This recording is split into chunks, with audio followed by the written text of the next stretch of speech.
Hey guys, this is Nick from forexnoobs.com with some daily price action analysis. Today is Wednesday the 10th of February 2016 and it is 16:11 here in the UK.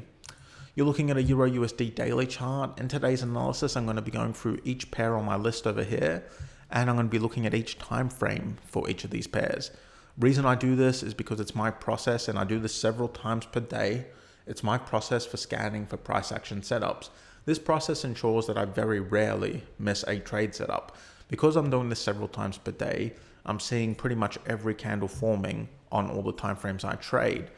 For example, if I do this 3 times in a day, then there are 3 8-hour candles in a day. It ensures that I see every 8-hour candle forming. If I do this 6 times in a day, there are 6 4-hour candles forming in a day. So it ensures that I see every 4-hour candle forming, which ensures I don't miss trade setups. It's quite a quick process. When I do it as a video, as an analysis here that I post to YouTube, it takes about 10 to 15 minutes. But when I do it just myself, when I'm just going through my charts, it only takes about 1 to 3 minutes. A few things before we get started with today's analysis. First thing is on March 1st, so starting March 1st, Tuesday, March 1st, I'm going to be holding a series of webinars. It's 3 webinars over 3 days. In these webinars, I'm going to be discussing price action in depth. I'm going to be sharing some advanced price action techniques that I use to trade Forex. I'm going to be taking you through from the basics on the first day and the second day through to actually taking trades, how I actually spot and enter trades. I'm going to be covering a lot of techniques and I'm going to be covering my strategy in depth. So these webinars are completely free and you'll find a link below this video. If you're watching it on YouTube, there's a link below. If you're watching it on my blog, there's a link below. You'll find a link below this video with more information on how you can register for these free webinars. So I hope to see you there on March 1st. Now, quick note about timeframes. I mentioned this in every single video, but I feel like it could confuse some new people, so I just want to mention it. I don't trade all of these timeframes up here. So when you look up here, you're going to see a bunch of weird timeframes, such as the 7-hour, 5-hour, 9-hour, 10-hour, 11-hour. I don't actually trade those timeframes. Those timeframes are just there because they give me more data. When I switch to these timeframes, I get to see price action split up into different candle sizes. So I get to see price action split up into slightly different candle sizes, which is more data, which allows me to better understand what price is doing in a certain area. I don't actually trade those timeframes. The only timeframes I trade are the 3-hour, 4-hour, 6-hour, 8-hour, 12-hour, and daily. Other ones are just there for extra data for more information. Okay, so let's get started with today's analysis. You're looking at a Euro USD daily chart. If you remember to yesterday's analysis, I mentioned a potential short trade forming on Euro USD. That trade ended up triggering, I ended up entering, and it's already hit its target. Sadly, I couldn't do a live trade video for that trade. If you have been checking out my YouTube channel and my blog for the past few weeks, you'll notice that I've been putting up a lot of live trade videos. So I'm actually showing you me entering trades, both winners and losers, and basically managing the trade. But sadly, yesterday I wasn't able to actually do a live trade video for this because I was busy and I couldn't spend time recording the trade.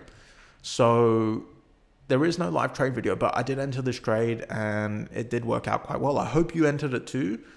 It was in yesterday's analysis. I didn't mention my targets and my entries. So I hope you took the analysis on board and I hope you've closed out the trade profitably. I ended up getting 2 to 1 risk to reward ratio. So my risk to reward ratio for this trade was 2. Ended up hitting target just recently because of a big push down. Looks like it's coming back up now, but if you still got this trade open, I wouldn't worry too much about that spike back up. It could definitely be just a temporary spike back up. There are no trades right now on Euro USD because there's a trade currently open, but we're going to go through it anyway and just see what the price action tells us.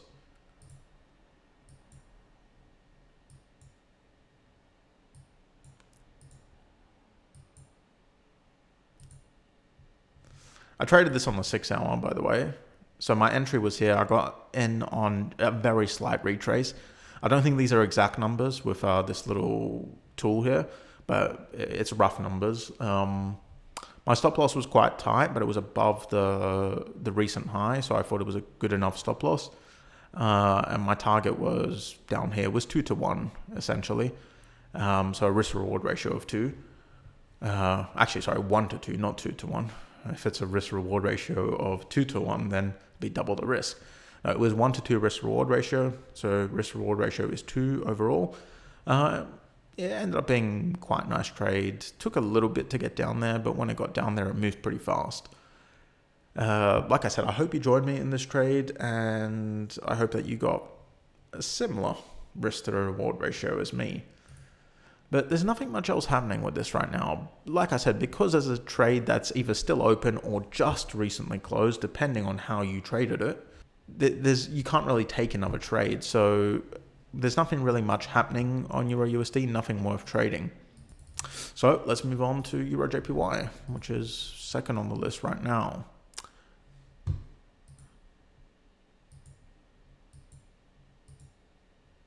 There was also a trade here, by the way, that we were talking about yesterday, a potential trade. I didn't take this one because the risk reward ratio just wasn't that good. There's nothing really happening right now. It's broken below a support area. There's nothing tradable at the moment. The risk reward ratio on this trade was just didn't end up being good. Definitely nowhere near as good as the EURUSD setup.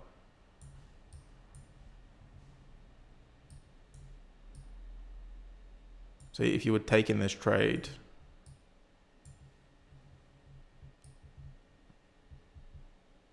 it would have hit the 2 risk reward ratio, but it would have had to go through this support area I have to hit that target. And that's always risky because we have the support area here because we believe that price could possibly bounce from this support area, which it has shown in the very recent past that it is going to do. So we've had several bounces in the recent past. So we could say that it's likely, or it's just possible, that when price drops back down to here, it might bounce away, which would mean putting your target beyond this support area is quite risky because you know that it could bounce before that support area. So putting a target below there would have been risky. Putting a target above this area, so up here, would lead to a risk to reward ratio of about 1.5, which for me doesn't meet my minimum requirements of a 2 risk reward ratio. So that's why I didn't take this trade. That's why I opted for the EURUSD trade. Much better risk to reward ratio. The target was before the support area. So it was much easier for price to hit the target because you can see what happens when price approaches the support area.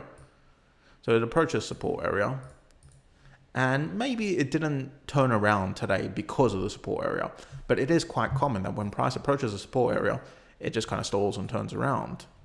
So that's why I wanted my target kind of before the support area, or, sometimes I'm willing to put it, just a little bit into the support area, something like there, maybe even there, just depends. But putting it completely beyond the support area, not that great an idea. So yeah, that's why I picked the EURUSD trade over the Eurjpy trade. Both of them would have hit target, but I still feel the EURUSD trade was the much safer bet. Let's look at Gbp Jpy. Okay, so what is going on with Gbp Jpy? It looks like it's stuck on top of a support area. Nothing really tradable so far. Yeah, nothing really tradable. It looked like there could have potentially been a setup yesterday, but again, it was a risk to reward ratio issue yesterday.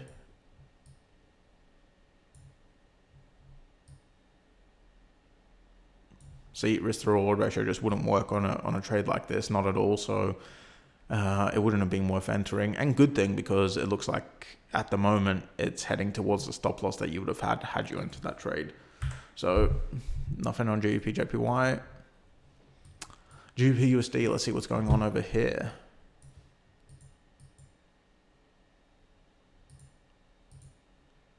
It's in between 2 support resistance areas, so there's no potential for us to see anything here.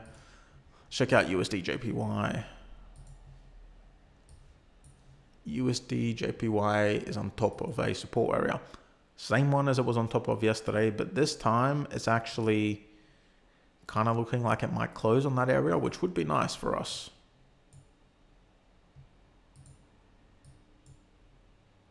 Looks like price is stalling here.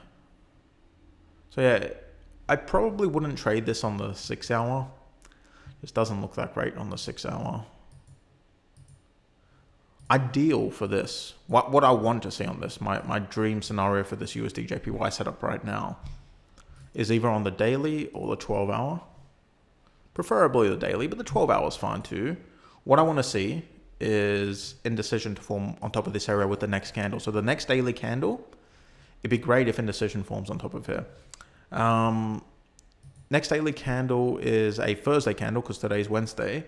So actually, it would kind of be better if this would happen on the next 12 hour candle.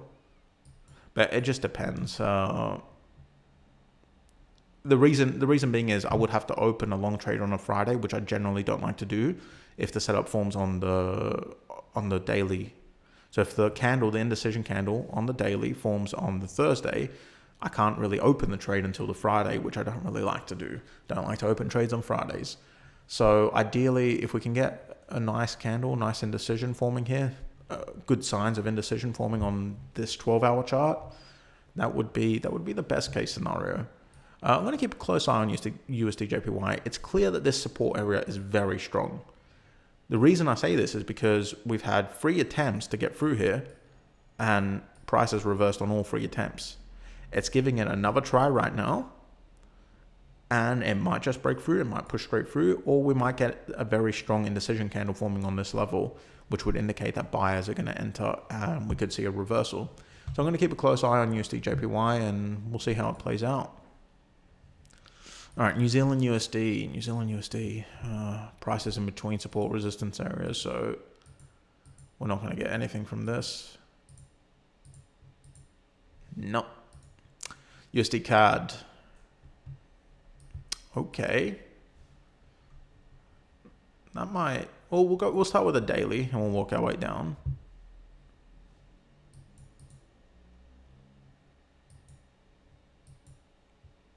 But that was interesting on the 3 hour. On the 9 hour too, but it's not a time frame I trade. Maybe on the 6 hour, yeah. I don't know.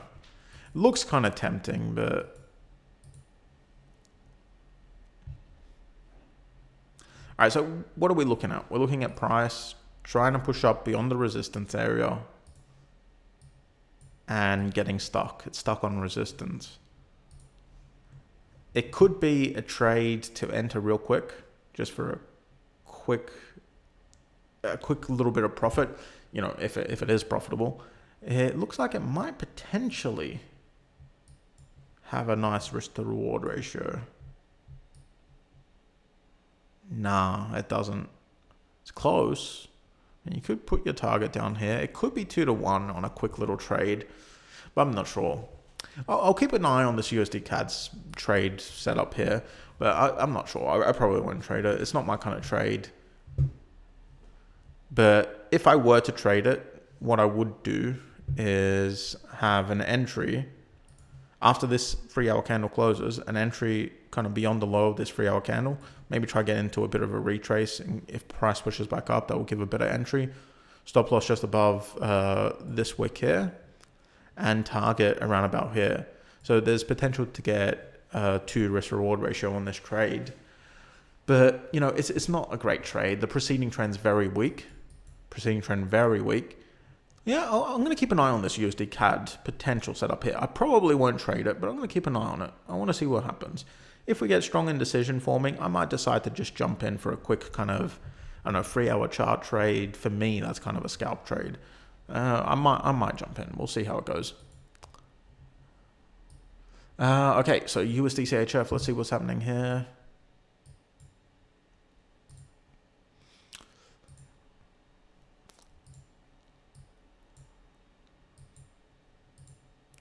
This looks like the most perfect continuation trade setup.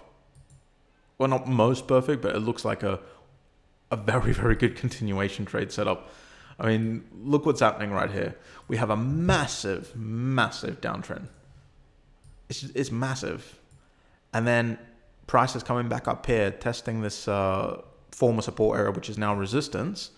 And it's a pretty good resistance area. Had a bounce there, bounce there. Depending on what price does, this could very well form into a continuation.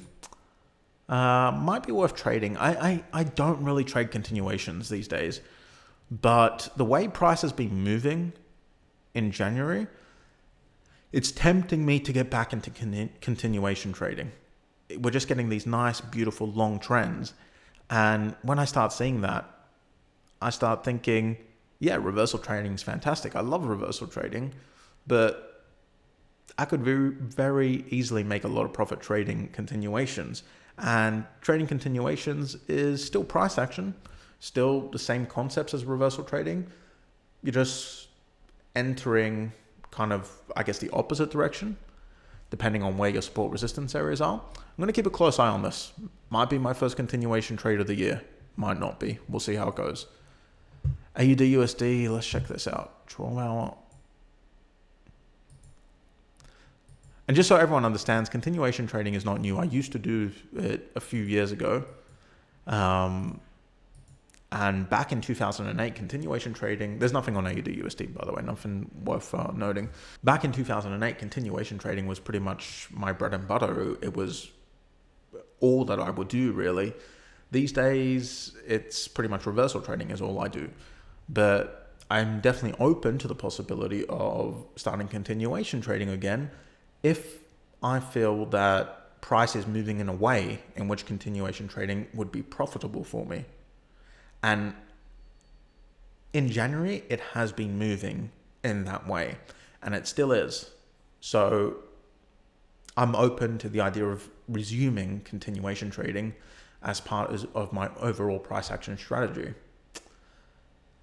And like I said, USD CHF, it could be my first attempt of the year to take a continuation trade. Could be, might not be. We'll see how it goes. So for today, what we're looking at USD JPY. It's sitting on top of a support area. We might get some indecision forming here. Might be nice, might not be. Keep a close eye on that. USD CAD, possible reversal trade. I'm not sure. It's kind of one of those trades that if I really feel like I want to get into a trade, it might be worth the risk because it's a very low risk trade. But I'm probably not going to trade it. And USD CHF for a potential continuation, but again, I haven't really traded continuations in a while. I don't want to jump straight back in, so I might not take this. We'll have to see how it plays out. So the main one we're looking at is USD JPY. I'm going to keep a close eye on USD JPY. I want to see what it closes like on the 12-hour chart. The next 12-hour candle, I want to see what it closes like. Other than that, I hope you guys enjoyed the analysis. I hope you learned something useful. If you enjoyed this analysis, please hit the like button on YouTube. And please remember to register for the webinar if you want to join, because it's going to be pretty awesome, I hope. So I'll see you guys for tomorrow's analysis.